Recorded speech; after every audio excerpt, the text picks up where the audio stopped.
It's the 1980s, and money flies around at every nook and cranny of Japan, where cash is tossed around and everyone looks filthy rich. The imperial grounds were more expensive than the entirety of California. Yakuza Zero is a party. It's even said in the Japanese intro lyrics.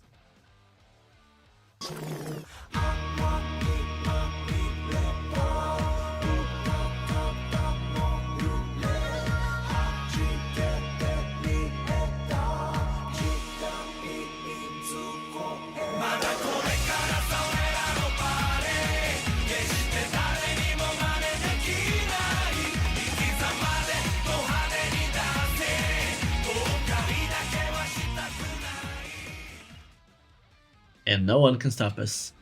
Hello, my name is Aragosta from 𝟬'S, a Brazilian foreign trade student and a massive Yakuza fan. And I mean massive. This franchise has always fascinated me, from the amazing storytelling to the divine soundtrack.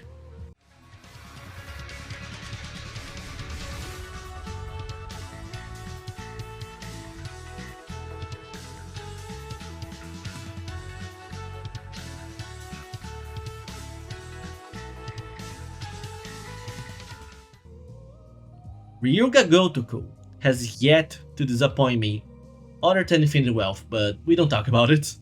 And something that has always got my attention is its accuracy to the periods it's in, such as the evolution from telephone booths to flip phones to smartphones during the franchise. Today, we are going to be talking specifically about Yakuza 0 and how it reflected 1988's bubble economy, both via its design and dialogues, and most importantly, its gameplay. So, what was the bubble economy? Yes, I'll be explaining this. Before I start comparing it to Yakuza 0's scenario, I'll delve on how it happened and went. For those who already know the background, you can skip to this timestamp on the screen. In 1985, a lot of factors overlapped to create a massive economic bubble, the most important of those being a lot of investors, considering that Japan was being built to be a potency at the time, the US Plaza Accord, a deal that made Japan's yen a lot stronger, laws that supported exportation and incredibly low interest rates, and corporate asset inflation on the market. So, to start, we are going to talk about a bit of the US Plaza Accord before presenting topics that more visibly affected the economy. The US Plaza Accord was a deal made by the United States with Japan in September 1985 to help depreciate the overvalued US dollar and curb the United States foreign trade by depreciating it. And such made the Japanese yen go from 240 a dollar in that year to 120 a dollar by 1988, which even though gathered a lot of investors, ended up hurting severely the economy at the start by crushing its export competitiveness, making so the Japanese citizens had enough money to buy products and land in the exterior, not to mention investing outside, which made the internal production lose a lot of its power, not to mention how it made Japanese goods much more expensive overseas. The government and Japanese banks were in despair, which made them adopt extreme measures to adapt, which gives us a start on the low investments and policies. Japanese banks adopted ultra loose monetary policies, offering extremely low rates, even to those whose background showed they will not be able to afford paying. This amplified greatly the bubble by itself, considering the financial deregulation.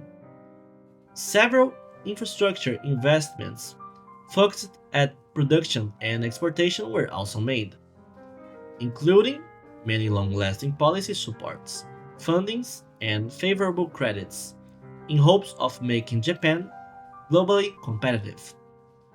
And with such fundings, Instead of investing on factories, many companies used the borrowed funds to buy land in Tokyo, like how during the game you were constantly thrown into the empty lot plots, which they used as collateral for even more loans, and to invest in the stock market, which mostly happened due to the belief that Japanese asset and plot prices could only go up, detaching from many economic fundamentals. It got to a point that the Japanese imperial grounds were worth more than all of California. This constant flow of money made so even a lot of foreign companies wanting to have a quick cash started investing heavily in assets and properties in Japan, considering how Japan was predicted to reach the potency level of the United States, which it never did. Among many companies, the interlinked structure called Keiretsu, it united corporate groups as this model promoted a network of interconnected companies with close relationships and cross-shareholding, not to mention bank loans, which helped Japan to sustain inflated asset prices and shielded those groups from instant market corrections, allowing them to do riskier tactics, and those set up the ground for the economic bubble, where money ran through the land of Japan, which the period Yakuza 0 is in, the bubble, specifically 1988, even more specifically, December 1988. Tokyo was a party, which seemed like it will never end, full of expensive cars, exotic clothes, and dancing. Osaka, Suemoncho, and Kanto, Kabukicho, in game known as Sotenbori and Kamurocho, were constantly packed. Nightlife establishments earned millions to billions of yen, with groups of businessmen blowing thousands of dollars a night just to show off or get drunk. People bought imported cars, designer fashion, and Rolex watches like they were food. Owning foreign goods was quite the flex, which still is today. Business was booming. Businesses which barely got a scrap of money skyrocketed, and everyone wanted in. Real estate were treated like royalty, considering how their whole business revolved around buying and selling plots.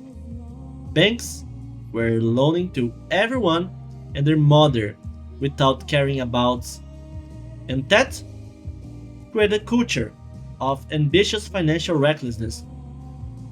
And so, a lot of people and even firms act like this ocean of cash will never stop flowing.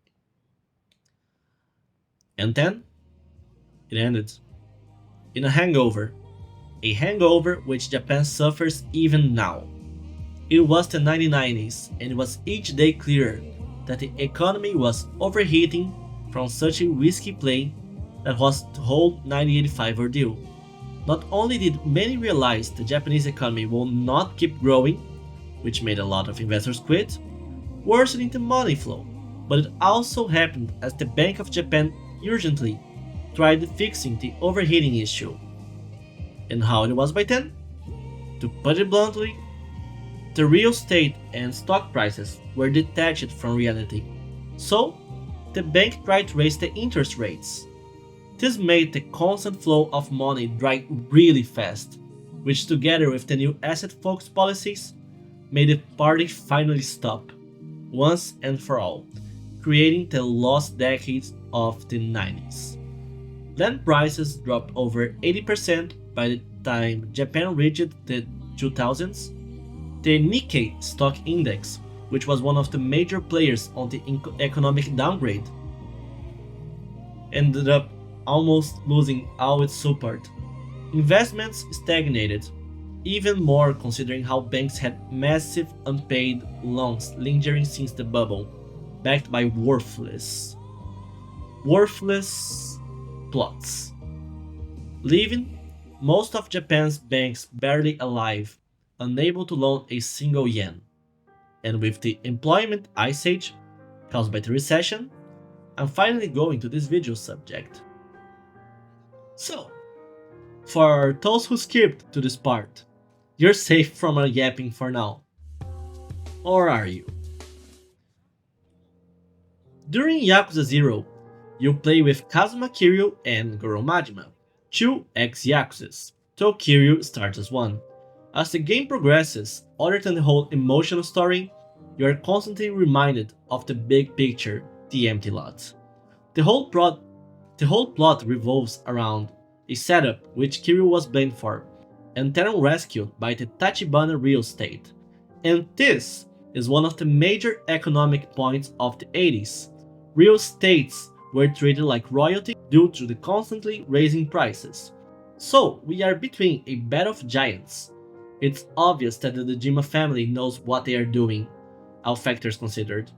The way Tachibana is constantly seen as some kind of king of Kamurocho is somewhat realistic. That, and for Kiryu himself, how he basically rules Kamurocho in-game due to the real estate minigame, how throwing around money on your properties ended up making them worth more and more to honestly absurd levels. Thanks, Nugget. Was fit considering the late inflation era the game is set in.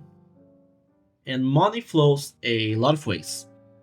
Considering by a single press of a button you can throw money to distract those chasing you, or how enemies literally drop stacks of cash from just being pushed around. Which, I don't think it's realistic by itself, but financially, at the time, was a good representation. Considering how many people were taking loans, it's actually a bit unrealistic how there wasn't enough money. Anyways, considering just how many people were taking loans, which explains how Mr. Shakedown, Egashira, got money to train in a secluded spaces by beating up random citizens.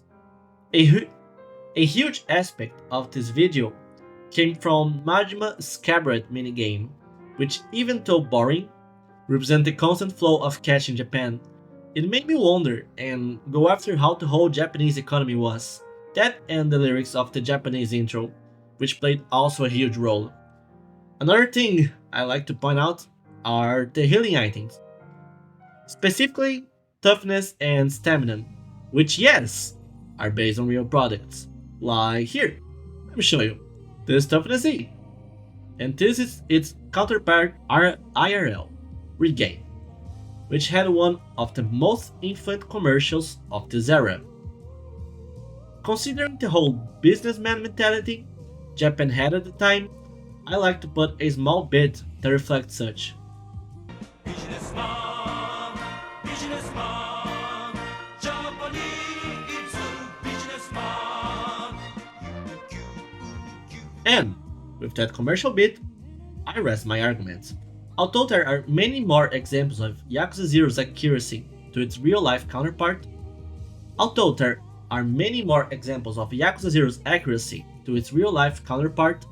it does in fact reflect the party that was the 1980s, where we saw the golden glow at its peak before it faded. Not to mention how big power figures were strutting around and claiming the country, only to end up in the biggest economical hangover in the nation's history. So, for now, that's all. I really hope y'all liked this video. It took a lot of research to make. If possible, like, comment, and subscribe. Also, let me know if there's any topic y'all would like me to cover about. Fun Lobster Facts out.